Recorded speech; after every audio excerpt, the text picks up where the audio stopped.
പടർന്നു നിൽക്കും ശിഖരമല്ല പടർന്നു നിൽക്കും ശിഖരമല്ല നമുക്ക് താഴെ ആണയിട്ടാൻ വിണ്ണും കൂടെ വന്നു നിൽക്കും വീണ്ടും നമ്മുടെ കാലിൻ കീഴെ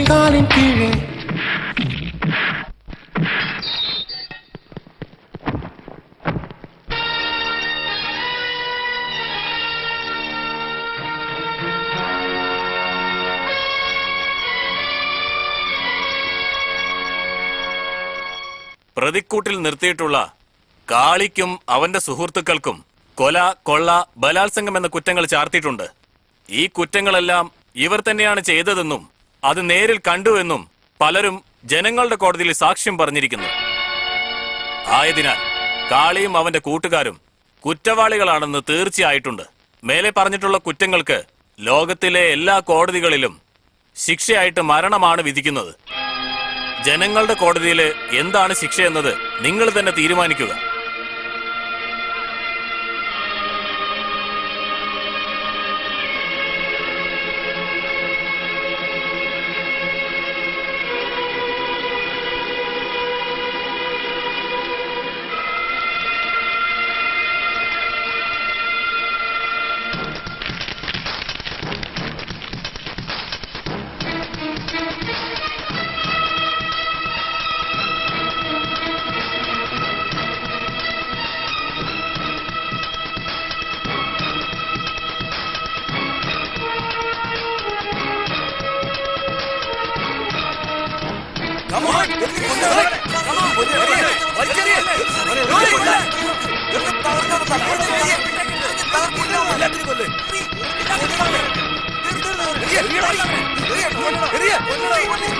നിർത്തിക്കാൻ കല്ല് താഴെയിടാനല്ലേ പറഞ്ഞേ?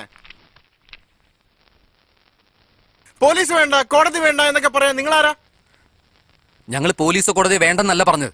ഞങ്ങൾക്ക് അവരെ ആവശ്യമില്ല, അത്രേ ഉള്ളൂ. പോലീസും കോടതിയൊക്കെ ഉണ്ടായിട്ടും വീട്ടിൽ വാച്ച്മാനെ വെക്കുന്നില്ലേ? അതുപോലെ തന്നെ ഇതും. ഗ്രാമത്തിലെ പ്രശ്നങ്ങളൊക്കെ അവർ തന്നെ പറഞ്ഞ് തീർക്കാറില്ലേ? അതുപോലെ ഞങ്ങൾ തന്നെ വിചാരണ ചെയ്ത് ഞങ്ങൾ തന്നെ പറഞ്ഞു തീർത്തോളാം. അല്ലാതെ പോലീസ് കോടതി എന്ന് പറഞ്ഞ് നടക്കണം ഞങ്ങളില്ല, അത്രേ പറഞ്ഞോളൂ. ശരി മോനെ, നിങ്ങൾ തന്നെ എല്ലാം ചെയ്യുന്ന സ്ഥിതിക്ക് നിങ്ങൾ തന്നെ അവരെ ശിക്ഷിച്ചോ. അവരെ കൊന്നു കഴിഞ്ഞാൽ എല്ലാ പ്രശ്നങ്ങളും തീരുവോ? ഇവരല്ലെങ്കിൽ മറ്റാരെങ്കിലും വരില്ലേ? ഇങ്ങനത്തെ പ്രശ്നപരിഹാരം ആരാണോ നിങ്ങൾക്ക് പറഞ്ഞത്? ഏത് കോളേജിൽ പഠിച്ചേ? ഇന്ന് നിങ്ങൾ അവർ തല്ലും, നാളെ അവരുടെ ആൾക്കാർ വന്ന് നിങ്ങളെ കൊല്ലും. ഇതിങ്ങനെ തന്നെയല്ലേ പോവുള്ളൂ. അപ്പൊ ഈ നടക്കുന്നൊക്കെ കണ്ടിട്ട് മിണ്ടായിരിക്കാനാണോ പറയുന്നത്? ഇല്ല, ഞാൻ അങ്ങനെയല്ല ഉദ്ദേശിച്ചത്. നിങ്ങളൊന്ന് ആലോചിച്ച് നോക്കാനാ പറഞ്ഞത്. സമാധാനപരമായ ഈ നാട്ടിൽ പകരത്തിന് പകരം ചോദിക്കാൻ ഇറങ്ങുന്നത് അതിനൊക്കെ കാരണം ഇവിടുത്തെ രാഷ്ട്രീയമാണ്. ആദ്യം ഇവിടുത്തെ രാഷ്ട്രീയം ശരിയാക്കാൻ നോക്ക്, എല്ലാം ശരിയായിക്കോളും. അവസാനമായി പറയുകയാണ്, അക്രമവും ആയുധവും നിലത്ത് വെച്ചിട്ട് നിങ്ങളുടെ ബുദ്ധി ഉപയോഗിച്ച് തീരുമാനം എടുക്കൂ. അതിനുശേഷം ഗുണ്ടായിസം മാത്രമല്ല, ഈ നാട് തന്നെ നന്നായിക്കോളും. അത് നിങ്ങളെ കൊണ്ട് ചെയ്യാൻ സാധിക്കും.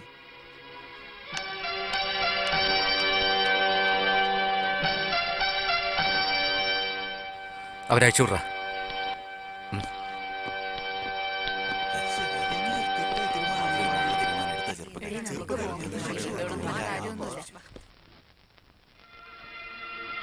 സമാധാനപരമായ ഈ നാട്ടിൽ പകരത്തിന് പകരം ചോദിക്കാൻ ഇറങ്ങുന്നത് അതിനൊക്കെ കാരണം ഇവിടുത്തെ രാഷ്ട്രീയമാണ്. ആദ്യം ഇവിടുത്തെ രാഷ്ട്രീയം ശരിയാക്കാൻ നോക്ക്, എല്ലാം ശരിയായിക്കോളും. ഇത്രയും നാള് നമ്മള് വേരിൽ കത്തിവെച്ചിരുന്നില്ല, അതുകൊണ്ടാ പിന്നെ പിന്നെ മുളച്ചു വന്നോണ്ടിരുന്നത്. ഇനി വേരിൽ കത്തിവെക്കാൻ പോവാ. പ്രിയമുള്ള പാർട്ടി പ്രവർത്തകരെ, നമ്മുടെ നാട് ഇലക്ഷൻ വേളയിലേക്ക് അടുത്തുകൊണ്ടിരിക്കുന്ന ഈ സമയത്ത് പ്രിയ SS അവർകൾ ഇങ്ങോട്ട് എത്തിക്കൊണ്ടിരിക്കുകയാണ്. അതാ SS അവർകൾ അതാ എത്തിക്കഴിഞ്ഞു.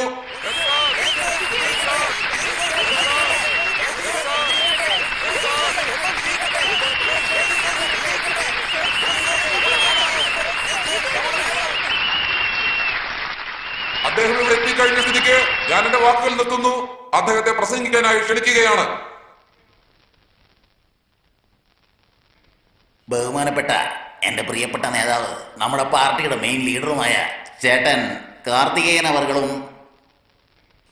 എനിക്ക് മുമ്പേ ഇവിടെ പ്രസംഗിച്ച നമ്മുടെ പ്രിയപ്പെട്ട മറ്റു നേതാക്കളെയും നമ്മുടെ പാർട്ടിയുടെ അണികളെയും ഇവിടെ വന്നെത്തിയിരിക്കുന്ന എല്ലാ മുതിർന്നവരെയും എൻ്റെ അച്ഛനമ്മയ്ക്ക് തുല്യമായ എല്ലാവരെയും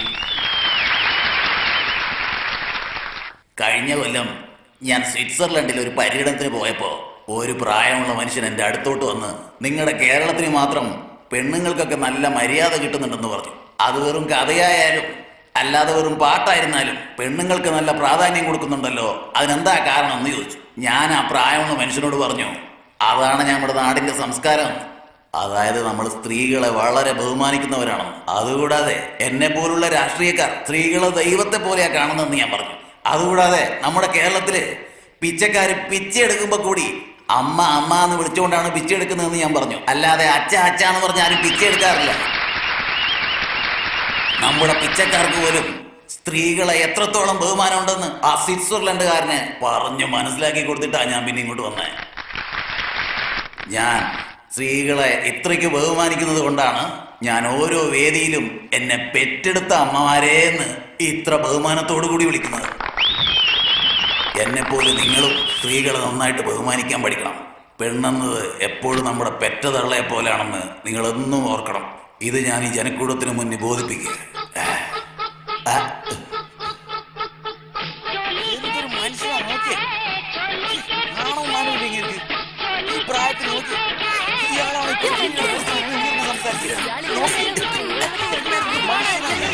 ഇത് ഞാനല്ല, ഇത് ഞാനല്ല.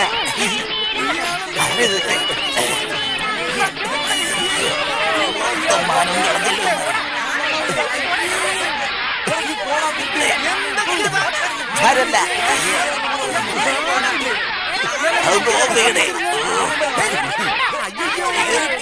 മറച്ചുകൊണ്ട് പോകാനും വഴി.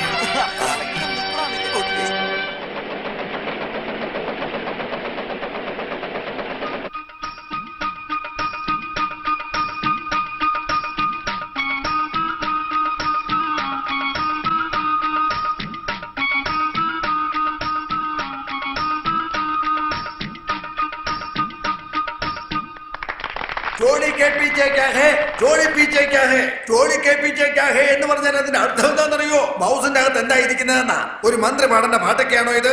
ഇവിടെ വേസ്റ്റുകൾ കൂടിക്കിടക്കുകയാണ്. മദ്യശാലകളാണെങ്കിലും നല്ല കളക്ഷനുമാണ്. ഫയലുകൾ തപ്പിക്കൊണ്ടിരിക്കുന്ന മന്ത്രിയുടെ കൈ പെണ്ണുങ്ങളെ തടവിക്കൊണ്ടിരിക്കുക.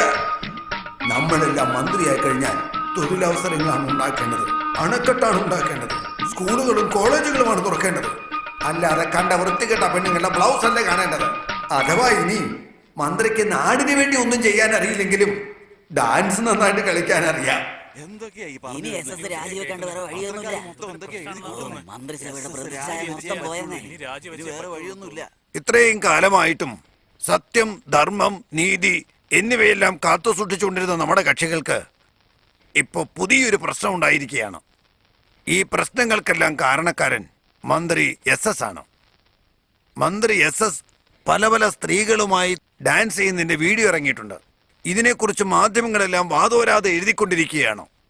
ഈ അവസ്ഥയെ മറികടക്കുന്നതിന് വേണ്ടി, നമ്മുടെ മന്ത്രിസഭ നിലനിർത്തുന്നതിന് വേണ്ടി ബഹുമാനപ്പെട്ട മന്ത്രി രാജിവെക്കാതെ വേറെ വഴികളൊന്നുമില്ല. അതെ, SS രാജിവെച്ചേ പറ്റൂ. SS രാജിവെച്ചേ പറ്റൂ. രാജിവെച്ചേ പറ്റൂ, അല്ല ശരിയാവില്ല. രാജിവെക്കാതെ ഞങ്ങൾ സമ്മതിക്കില്ല. SS രാജിവെച്ചേ പറ്റൂ. രാജിവെച്ചേ പറ്റൂ. രാജിവെച്ചേ പറ്റൂ. എന്റെ പ്രിയപ്പെട്ട MLA-മാരെ, ബഹുമാനപ്പെട്ട മുഖ്യമന്ത്രി, എന്റെ മേൽ ചാർത്തപ്പെട്ട കുറ്റങ്ങൾക്ക് ഞാൻ മറുപടി പറയുന്നതിന് മുമ്പ് നിങ്ങളൊക്കെ കേൾക്കാൻ വേണ്ടി ഒരു കൊച്ചു കഥ പറയാൻ എനിക്ക് സമയം തരണം. ഒരു വേശ്യയെ കണ്ട് എല്ലാവരും കല്ലെറിഞ്ഞത്രേ. അപ്പോൾ ആ വഴിയെ വന്ന ഒരു പ്രായമായ മനുഷ്യൻ, നിങ്ങളിൽ ആരാ തെറ്റ് ചെയ്യാത്ത, അവര് മാത്രം കല്ലെറിയട്ടെ എന്ന് പറഞ്ഞു. അത് തന്നെയാണ് എനിക്ക് നിങ്ങളോടും പറയാനുള്ളത്. നിങ്ങളിൽ ആരാ കുറ്റം ചെയ്യാത്തത്, അവര് മാത്രം എന്നോട് ചോദ്യം ചോദിച്ചാൽ മതി. അതിന് ഉത്തരം നൽകാൻ ഞാൻ തയ്യാറാ. അതല്ലാതെ കണ്ട നായ്ക്കൾക്കൊന്നും മറുപടി കൊടുക്കേണ്ട ആവശ്യം എനിക്കില്ല. ഇങ്ങനെ വായി തോന്നുന്നത് സംസാരിക്കാതെ മര്യാദയ്ക്ക് രാജിവെക്കാൻ നോക്ക്. അല്ലെങ്കിൽ പിന്നെ നിങ്ങൾ ഇവിടെ നിറക്കി വിടേണ്ടി വരും. നീ വിചാരിച്ചാ എന്നെ മാത്രമേ ഡിസ്മിസ് ചെയ്യാൻ പറ്റൂ. പക്ഷേ ഞാൻ വിചാരിച്ചാ നിന്റെ മന്ത്രിസഭനെ ഇല്ലാതാക്കാൻ പറ്റും.